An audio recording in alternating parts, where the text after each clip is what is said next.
Twitch announced today that host mode is going away, and naturally, a lot of people are rather disappointed with that fact. But is it as bad as people think that it is? Well, let's talk about it. Hey everybody, and welcome back to another video. Guys, today we are talking about host mode, which is officially going away October 3rd, 2022. At that point, it'll no longer be available. Same with the /host command. And auto host is going to be changed to suggested channels in your channel settings. Now, based upon the current reactions to this, and I'm currently being, this tweet is being ratioed by retweets versus the total number of likes. So that's usually telling you that something is wrong. There is a lot of anger and frustration about this, and I kind of wanted to present a take that maybe not a lot of people are thinking about as it relates to this decision. And I've been saying it for about a year now, that this all is based upon the idea that Twitch wants to be a service, not a platform. I'll talk about that more in just a second here, but first, let's go read through this little article, learn more about it so we can get all the facts so that we are all informed on what is actually changing and what's going to happen. We introduced host mode in 2014. Wow, that's an old product. So maybe code being a little bit odd or a little bit old is one of the reasons why they're trying to get rid of this. To make it easy for streamers to give their viewers another stream to watch when they went offline. Since its launch, we've learned that streamers want to share their viewers with other streamers to help them grow, and have introduced features that help you do that. They're referring to /raid. We made the decision to deprecate this feature because the experience it delivers to viewers doesn't match their expectation when they come to Twitch. Viewers want to interact with a streamer when they're live, and host mode blocks this from happening. It doesn't exactly block it, because if they're not live, then... But it does ultimately lead to some kind of different experience than what you might expect on people's channels.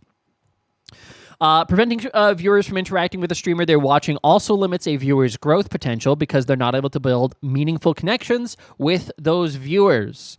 And it says here what you can do to help support the growth of other streamers once host mode is removed. Give them a shout out to help them gain more followers. This is the new /shoutout command that will be launched sometime this month. Before host mode goes away, this will be launched. And that pops up on stream, in chat, and says, hey, this is a shout out for this person. Go check out their channel. Easy to do. You never have to leave the channel that you're currently watching.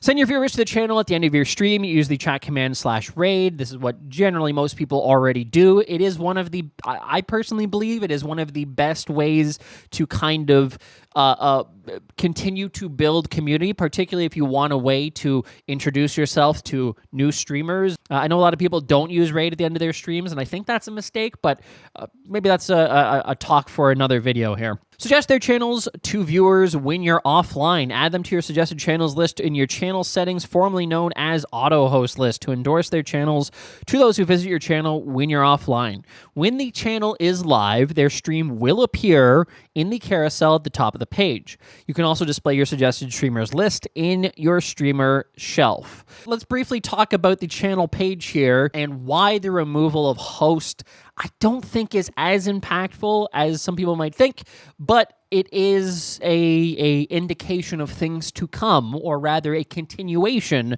of things that have been coming. But when you come to a channel page, you're hoping, generally speaking, to see the streamer.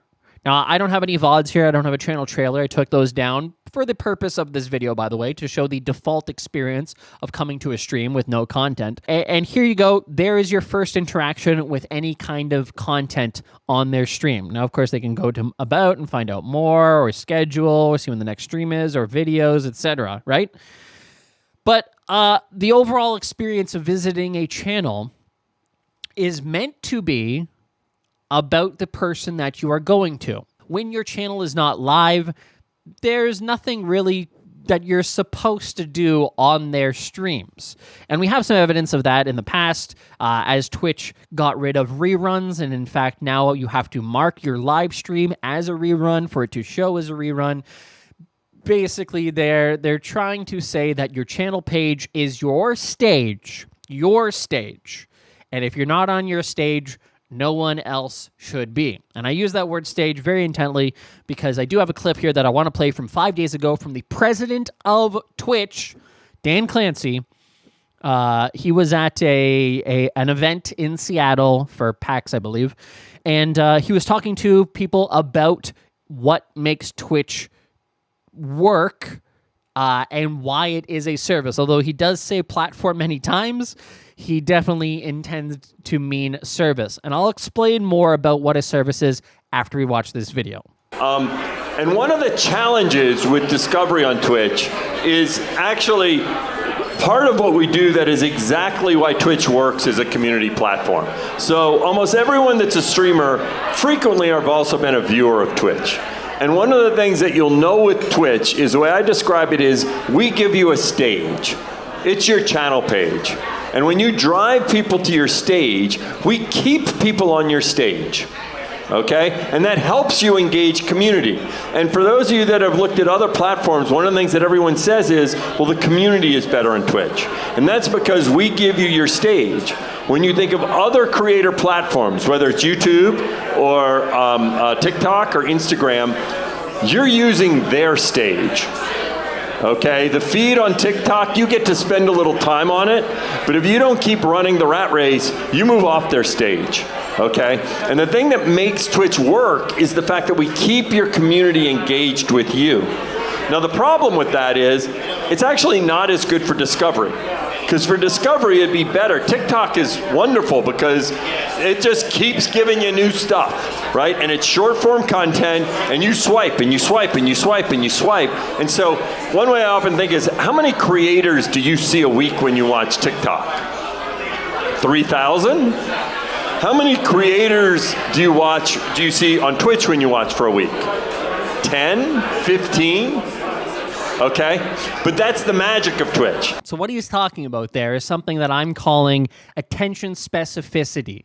You are locked in on a channel, and that's the channel that you watch, and that's the content that you consume, and you're there. Your attention isn't constantly going to the next thing. You're not constantly jumping from channel to channel. Generally speaking, you find a channel, you park yourself, you consume the content either actively by typing in chat or passively as a lurker, but you're there.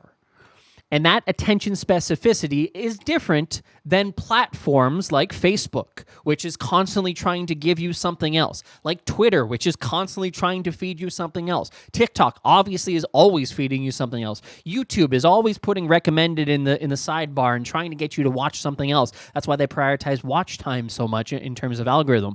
So that is the way that most platforms work, something that you can use, and it has all these different features, and it keeps you on, and all these different things. You're going to get discovered, you're going to get found, it's all this stuff. Twitch considers themselves a service. There's a bunch of services, obviously. You can look at Zoom, you can look at all these different things, but I think one of the best ones to compare, to think about Twitch's future in terms of what it might actually be, is Patreon. Patreon is a service. It offers you the ability to monetize your fandom, offer them unique rewards in exchange for their patronage, but it is not a discovery platform. You can upload content there, you can type content there, you can interact with people there, there's feeds that you can type on or react to, you can message people directly, so in fact it often has a lot of features that Twitch doesn't even have, but it is a service. You don't come here, now despite the fact that there is a front page, and of course there is a front page to Twitch as well, but the front page of Patreon is not something that you're actively sitting there going, oh, let me find new content, let me find Juicy Scoop with Heather McDonald, let me go watch the Joe Budden Network. No, generally speaking, the reason that you land on Patreon is because of the fact that I linked you, or the creator linked you, or the YouTuber linked you, or the Instagram person linked you. By the way, if you do want to support my Patreon, $7 Canadian, $5 a month American, does help out a lot. I would appreciate it. But this is the future of what Twitch is going to be, or what Twitch is aiming to be. Now, of course, there will be some small discovery features in terms of same way that there is on Patreon. There are some. You do have the ability to search and find people, but this is how you should be thinking about Twitch. So if you want to get discovered, you have to go to platforms that allow you to get discovered. TikTok, Instagram, Twitter, YouTube, etc. Platforms that have discovery will be the places that you need to have in order to use a service like Twitch as a tool in your tool belt as part of your career. And so the removing host is because it does have that subpar experience of recommending people, but not really recommending people. It's a soft recommendation. It is a cold recommendation. And the difference between that and raids is that a raid is a hot lead. In that if I go ! Raid, hey guys, we are going to now go raid Lyric. Lyric's a great streamer. He does this, he does that. I enjoy this content from him. I watch him all the time. I've been following him for 6 years, whatever. Then the people who are in my community are being told they're getting a warm lead to say, hey, okay, maybe I'll go give this guy a shot. This guy sounds interesting. The creator who I enjoy just watching now, that I just spent an hour, 2 hours, 3 hours, 5 hours with, is saying that they recommend this person. Maybe I'll enjoy them. That warm lead is human discovery. That is Twitch can never create that kind of discovery because they have no idea how to do that kind. Nobody does. Nobody knows how to create that kind of warm lead into somebody else's content. In much the same way that doing a shout out. If you come into my stream and I like your content and I know you well enough to know your content and I'm like, hey guys, this person who's in the chat right now, make sure you go follow them. Great content creator. Love what they do. Love what they're saying. Love how they're... It's the same thing as a raid, but in reverse in that you're already on your stream. That is, again, a warm lead. Cold leads ultimately don't really result in much. It's much kind of like if you were to pick up a phone, have a whole bunch of different Twitch viewers' numbers and call them and say, hey, do you want to watch this content? No? Okay, bye. That's kind of what a host actually is. Side note, it's also why scheduled ads kind of dog shit, because the reality is if I don't have the ability to say, hey guys, gonna run an ad, stick around, you won't miss any content, that's a warm lead, people don't leave. But if you just have scheduled ads running without anything to say, hey guys, there's an ad running, that's a cold lead, and people will be annoyed and frustrated, and they will leave your stream. To summarize, to wrap this all up, guys, I do want to say that I completely understand people's frustration with this. I get it. It makes complete sense why you would be frustrating. It does feel, again, this is code from 2014. This has been a function of the site since before I was a streamer. It does have the kind of feeling of, oh, they're taking away something of value that I used. But in terms of the actual direction of Twitch, in terms of people's actual behaviors, in terms of how they follow and find new content, I personally am not convinced that they were very effective. So yes, from my personal opinion, again, I think it's really important to look at places like Patreon and say, okay, that's the future of what Twitch is going to be. How does that change how I interact with Twitch as a service, as part of my career? Twitch is not going to help you get discovered. They are going to continue to carve out and focus in on monetizing live content, and that's it. That's the service they provide. Thank you so much for watching. I do appreciate it. Let me know in the comments below what you think about this and whether or not my little talk here has changed your mind on it or not. Tell me where I'm wrong. Tell me where you think that I'm an idiot, that I don't get it. Because I'm happy to accept additional opinions and perspectives from people. I have been reading through a lot of people's comments to get a general sense of what people are thinking. But yeah. Thanks so much for watching. I'll see you in the next one. Have a good day. Bye-bye.